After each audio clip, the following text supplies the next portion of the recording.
Mary Shenouda, hello. Oh, we're starting. Yeah, I love that. That's such a good start. That's a great. I'm gonna keep that in. I don't want that to be cut out. How are It's real you? life. I'm good. I'm good. In Austin, Texas. Cool. How's the weather in Austin? It is 85 right now and very, very muggy. Very muggy. I love Austin. I just don't know if I can handle the heat. That's my issue with Austin. It's not that hot to me, but it is very, very muggy. I call it swamp Hmm. ass weather. It's nice. I Yeah. bet Austinites love that. Okay, I'm gonna read your bio for folks Yeah. who don't know kind of the awesome work you do, and then we're gonna dive in. So, Mary Shenouda is a tech marketing executive turned private chef to celebrities. She used to be sick and now she's thriving after healing herself through food and lifestyle changes. She used to dominate the corporate hustle and now she's bringing paleo and eat, play, crash mainstream. That's her mission, to clear the proverbial air around eating paleo and making it simply about eating real food and enjoying the good life. Scratch that. It's about living a great life, one where your health, outlook, and performance are all functioning at their highest levels. Mary's clients include professional athletes, best-selling authors, celebrity chefs, reality show stars, and high-powered executives. They all have one thing in common, well, two things: a commitment to self-improvement and paleo. These days, Mary is juggling a lot of projects, including her awesome fat fudge and being a consultant and cool entrepreneur. So, yeah, hello. It's a lot. Thank you. Thank you. I actually feel like I've accomplished things when I hear it when I hear it back. So, okay, tell us the story. Kind of go back and talk about, what it was like to be this sort of young gal kicking it in sales, and then what it took to kind of go out on your own. Because I think a lot of people like that idea of going out on their own, but think it sounds way Right. too scary to even attempt. And your story and your journey have not been linear, but they've been successful. So Right. I want folks to hear about it. So I started a company called VeriSign when I was 17, going on 18. And it was tech sales, but I didn't know it was tech sales at the time. I just thought I was doing customer service. And I was hired on as a contractor first, so you didn't get those weekly reports of how you're doing in numbers unless you were a full-time employee. And contractors don't usually make that list anyways. But I got a whole bunch of pings that morning, like, good job, rookie. And I'm like, I don't know what you guys are talking about. And they forwarded me the email, and it had all the employees' names. And they're like 50% of quota, 70% of quota, Mary Shenouda slash contractor, so they know who I am, 156% of quota, which looked cool. But I'm like, so what does that mean? And they're like, that means you're going to get X in commission. I'm like, wait, what? What is this commission you speak of? And that was the first, I don't know, introduction to, there's a way in this world where what you put out is what you're going to get back. So I never did any but sales, and that was my first sales job.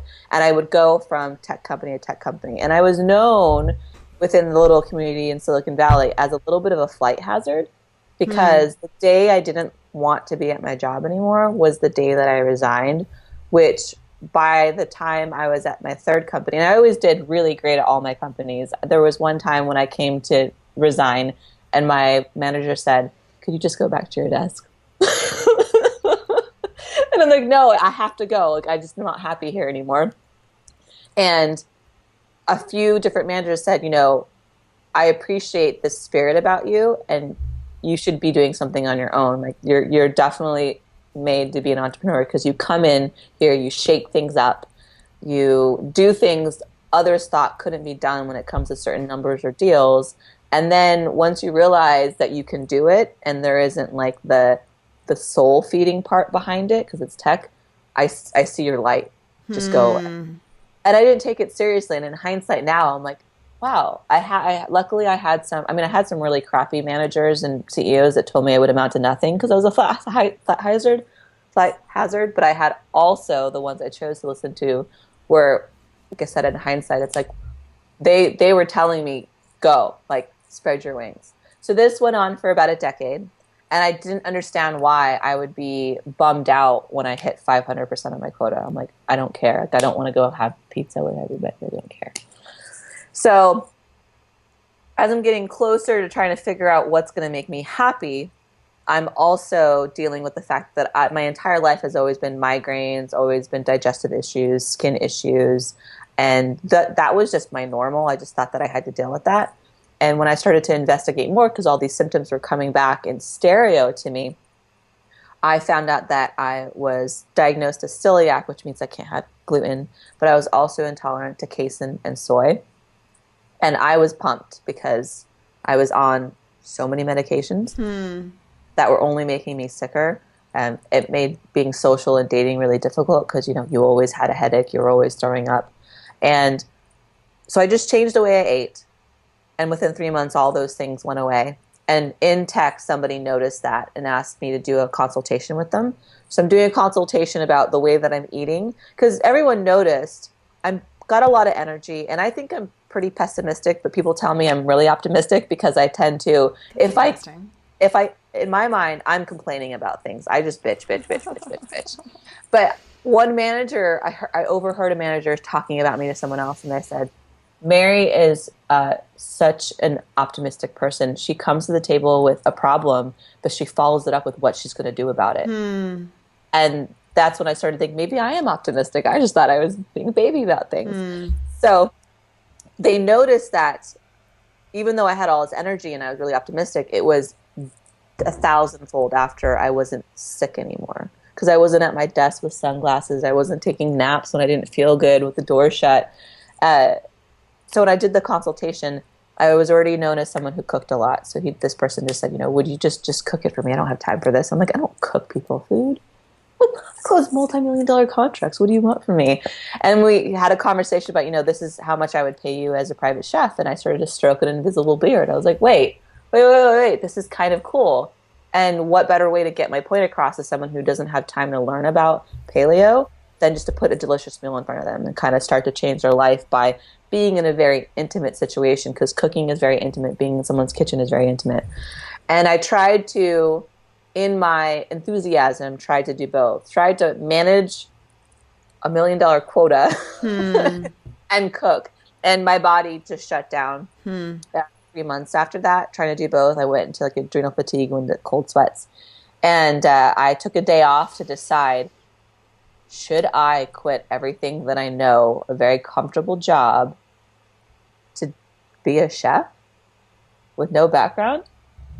And I went to the Ferry Building for the day to think about my life. And I had a coworker with me at lunch, and I was all heady and pensive, head down, and I'm opening the door to the Ferry Building, and I see a man approaching me, so I hold the door open for him, and he says, well, thank you. And I'm surprised that he said thank you, because usually people are heads down in San Francisco. So I look up and I go, you're welcome. So he's surprised I opened the door. I'm surprised that he acknowledged it, and he goes on his way. And my friend looks at me, and she smacks me. She goes, are you that obtuse? Do you know who that was? And I'm like, no. She goes, it's Tyler Florence. And I'm like, no way. That's a sign. That's the universe. I'm quitting my job. Wow. So I quit my job the next day and went all in on Mary the Paleo Chef. And there's all these little cool stories about how I acquired my website, all that stuff. But I went all in the next day. And within 3 months, I had really cool big names in the culinary world, in the tech world, and the acting world, finding me and reaching out to me for me to make them food. And I joke, 2.5, 3 years later, still not homeless. So talk to me about mindset. Hot word all over the interwebs. Mindset does matter. Even if you think the word is totally overplayed. How has it kind of affected you and your business? Mindset's everything. What you think is going to ultimately be who you are and how you act. Like if you're looking at a circumstance, the circumstance itself doesn't change, but you can change your perception of it. I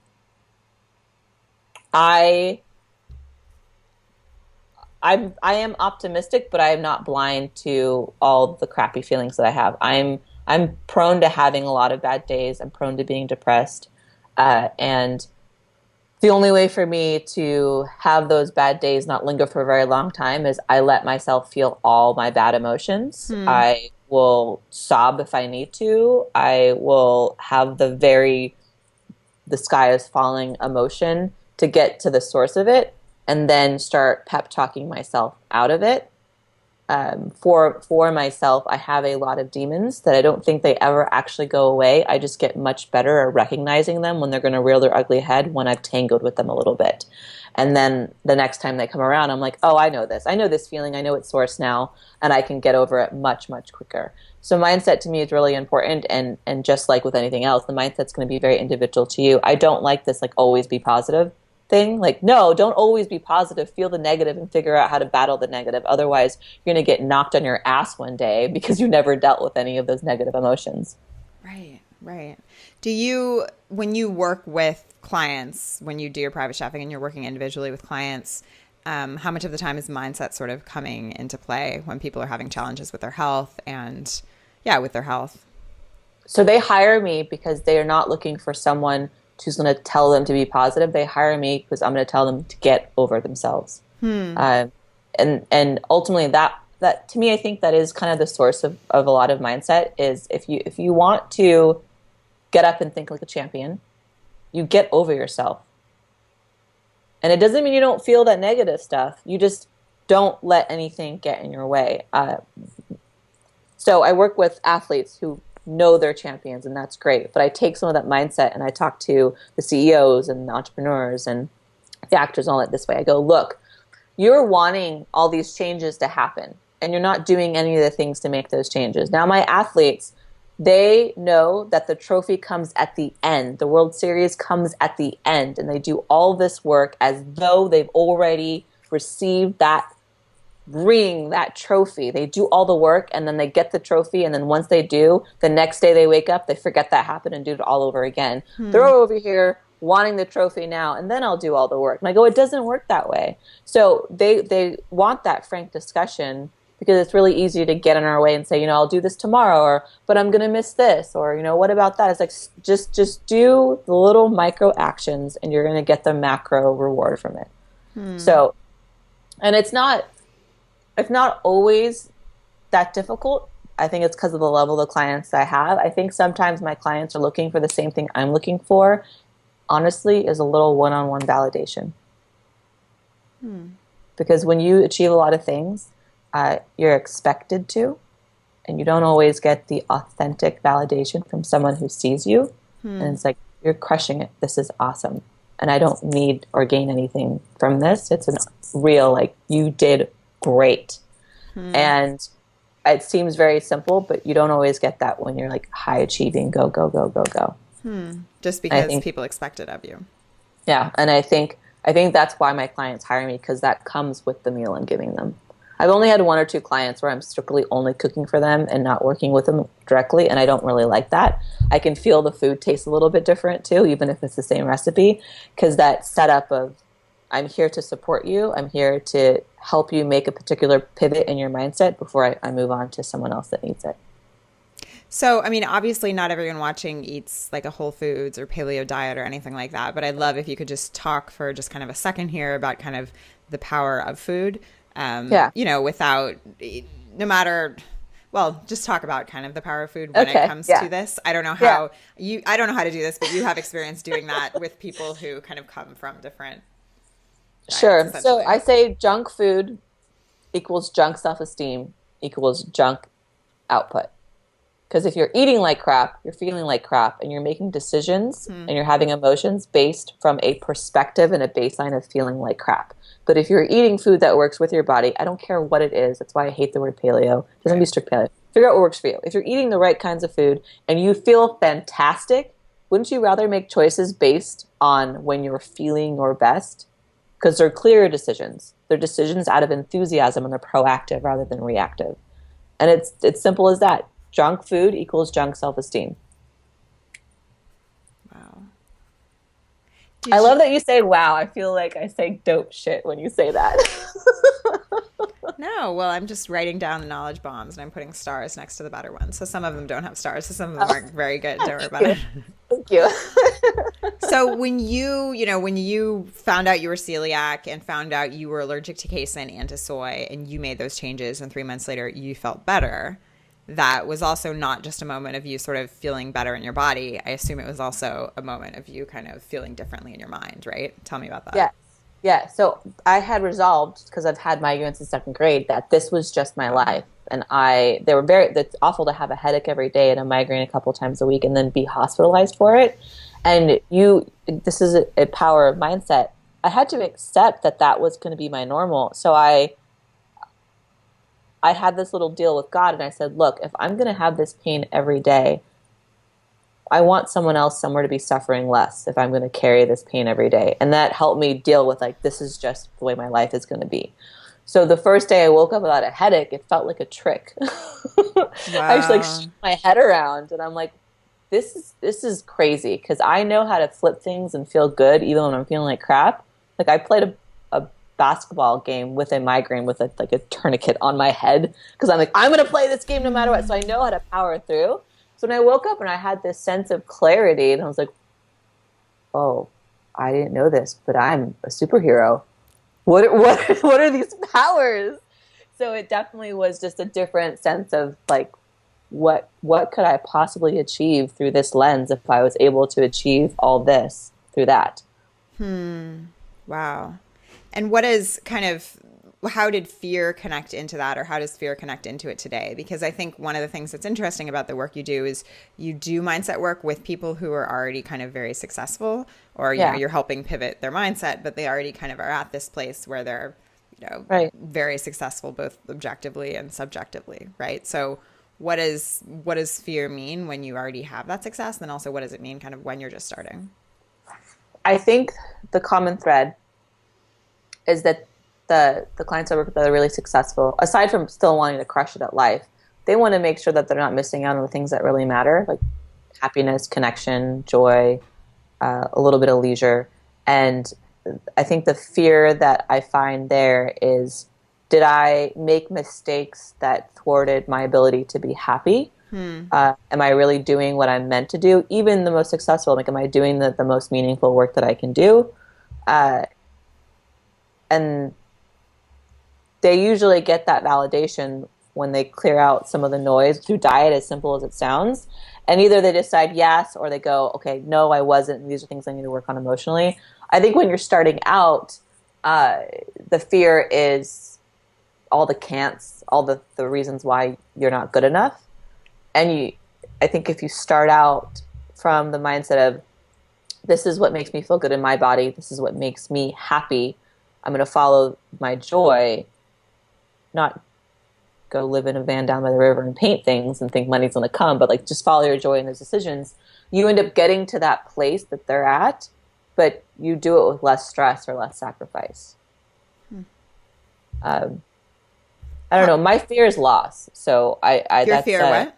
My fear is loss. My fear is always losing people just because of all the death I've experienced. So that's why I try to take advantage of life. So if something is getting in the way of me enjoying life, I don't do it. I mean, that's interesting. So you're right. So your fear is loss, which is a much greater fear than just sort of lack of success or something in business, right? Which is, I think, oftentimes a lot of other people's fears. So yours kind of are prioritized in such a way that maybe you can take more risks in your business. That's very interesting. I think Sean Cruxton had this conversation with me where it was about money. Like, where do you think this is what he asked me. We're at a basketball game. He was like, where do you think your perspective on money comes from? And I'm like, what do you mean? He goes, most people are fear-based. They want to make money. The dollar is important. And I'm like, that was never important growing up. The things that were important were, my parents are religious, like your prayer time with the family, laughing, having long dinners. And it was never about making the buck. And he's like, that's interesting. And he's like, I think most people are the opposite way. He's like, do you think that perspective was what makes it easier for you to take these risks that you don't perceive as risks? And I go, maybe. I mean, I'm not balling out of control with like billions, but I'm still not homeless and I don't resent what I do. And the money does follow. It maybe, like I said, doesn't follow as quickly as had I chosen to do one or two of these other projects early on, but I know it's coming. I think I'm in a mastermind series after this, and one of the people on the panel said, you and I have this thing in common. We both don't know where we're going. And I go, time out. I know exactly where I'm going. I just know how I'm getting there. Wow. I'm very open to the way I'm going to get to where I'm going. And I've known this as a child. Like, I'm like, I'm exactly the kind of woman I wanted to be when I grew up. My values, my morals, my decision-making, even some of the things that people would perceive as negative. That's exactly who I wanted to be when I grew up. So I know where I'm going. I just don't know if it's on a unicorn or a Pegasus or a what. Okay, so what do you say to folks who don't know where they're going or who wish they had a little bit sort of more of that risk taking or less fear in their mind in terms of making steps to get where they want to be? I feel like there was a couple of questions. So what do I tell people who maybe don't know where they're going? If you don't know where you're going, I would ask you, what are you doing on a daily basis? Like, literally, what are you doing on a daily basis? And how does that play into your sense of curiosity and your sense of joy? Because if you don't know where you're going, but you're clocking in and clocking out every day and then watching TV and doing jack shit, of course you don't know where you're going. You're doing nothing to nurture that sense over here.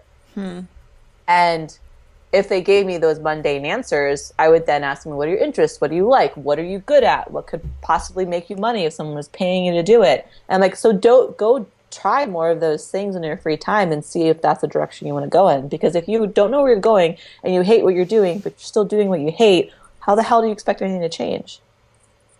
And then the fear-based stuff, get over yourself. We're all scared. There's no emotion you're feeling that someone else hasn't felt. Generally. Some of us definitely have unique feelings. I don't want to give them that or unique experiences. But everyone has some sort of uncertainty. But what are you scared of? It not working out? You can always go back and get a job. I love it. And I want to give credit to like people that have kids. Like, don't end up homeless with your kids on the street. Like, that would suck.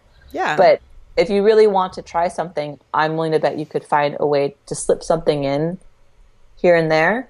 I don't know. My mom had 2 careers and 3 kids. And I saw her every day for breakfast and I saw her for dinner. So maybe my barometer, my baseline's a little bit different. But she worked her butt off and never complained. And she set a bar that I don't think I could ever achieve. I could barely handle my dog. So one last question is, now that you kind of are where you want to be and you're just sort of figuring out the road to get there and you're seeing sort of success upon success upon success, how do you make sure that you kind of, keep your mindset sharp, or how do you kind of, keep the saw sharp or whatever it is? That's like a phrase someone says. Keep the saw sharp. Something like that, sharpening the saw. Who I choose to communicate with is really, really important to me. People that, for me, because I'm prone to being down and I can get depressed, there are 2 or 3 people in my life that know this about me. And recently, even like a week ago, I was really sick for a couple of weeks, and I think my body just shut down. Something happened to someone in my family. It was really stressful. And I was text messaging back to my friend, and I was having that whole, like, I don't know if I can do this. I don't understand this, like, just flip a switch, be positive thing. Like, I feel all the feelings. And my friend said, it's really beautiful. And she knows this about me, and she's more of the very optimistic, everything is always positive. And she says, what's really beautiful about you, Mary, is that you can feel an extreme high and extreme low, and most people are too scared, so they just stay in the middle. Wow. And she's like, and it's just so wonderful that you know how to bounce back and forth. So feel your low, because I have no doubt the light in you brings you right back. And I started crying when I read that. That was just a week ago, because that little exchange was just a few minutes, but it was enough to remind me, like, no, you've known who you were since you were a little girl. Don't lose sight of that. And don't think you can do it 100% by yourself. Those like, that's an example of, like, that's pivotal. It's small, it's passing. She probably doesn't know that she did that, but it's pivotal, because I'm going to carry those words. I love it. This has been so great. I always love talking to you, and this was really awesome. Can you tell folks what you're really focused on right now and where people can find you? Yeah, I'm slanging fudge. Slang and fudge. At Fat Fudge, PHAT fudge.com. It's pre-orders right now. I'm not sure when this goes live, but hopefully by then it'll be just, order and ship. You can find me at paleochef.com, which is my website to get in contact with me. And I do most of my playing on Instagram. It's at paleochef. And I share everything there. Highs, lows, explosions, everything. I do long form, so be prepared to like read my thoughts unfiltered. I love it. Thank you so much, Mary. This was so much fun. Thank you. Have a great day. Bye.